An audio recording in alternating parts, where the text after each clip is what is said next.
Howdy folks, I thought I'd show off something I finished yesterday. So this is a ammo pouch or possibles bag, you might want to call it. Honestly, I don't even remember the dimensions. It's about 7.5 that way and 7 this way. So not too big. It's got like a 2.5-inch gusset. So I got my closure here. This is supposed to be like a Frontier, like 1850s type of thing here. Got some paper cartridges in here right now. I'll be getting some more accoutrements for my 1851 Navy by Pieta, and as I get things specific for this gun, instead of robbing off of my muzzleloader stuff, then I will be filling this bag with that kind of stuff. But for now, it's just got the cartridges. So you got your tab is sewn onto the front here. It just goes onto a little button that's got a screw on the other end. I put a little glue in that to keep it from backing out. So that just goes onto there. There's a little slit in that hole. So I made this patchwork, so just picked up different scraps. The leather on the gusset is a lot thicker than what's on the body, and then the back is a totally different side. And those are really thin, the actual body. So I lined it with a thin vegetable tan split that I got from Springfield Leather. And it actually turned out really good, just the right stiffness to it. So the sewing on the front is on the inside, so you sew it inside out and flip it right side out.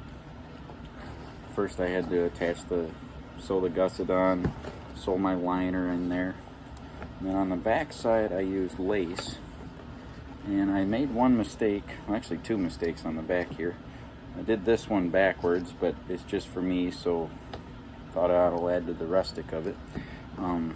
But I didn't make sure I had the same spacing of holes in my gusset as I did on the back for punching your holes for your lace.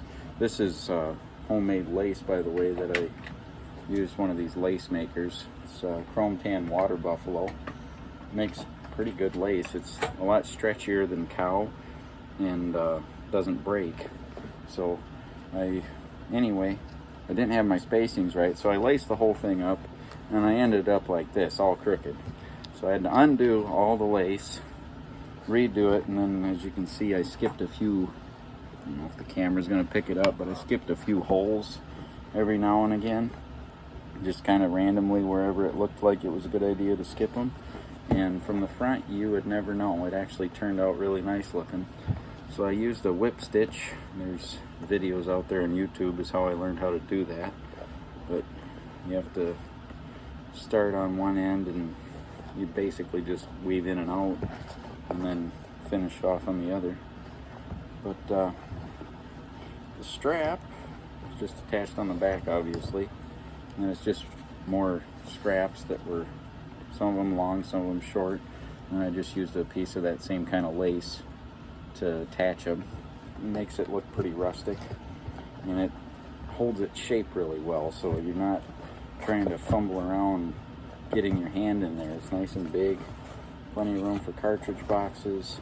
When I get a powder measure and flask specific for this firearm, I can put all that in there, plenty of room without being too big. You know, it's not much bigger than my hand, but just thought I would make a quick video and show that off. And I don't know if I've ever actually showcased this holster. So it was one of the first, second or third Slim Jims I ever made. But this one's lined, so it's smooth on both sides. Perfect fit. I did great that way. It's sticking out the right amount. On the back though, I had way too much of an angle. It was almost sitting sideways. So what I did, cut a V out of the back and then just made a big mess sewing right there and actually got the angle about where I wanted it. So that's just kind of a bonus, and thanks for watching.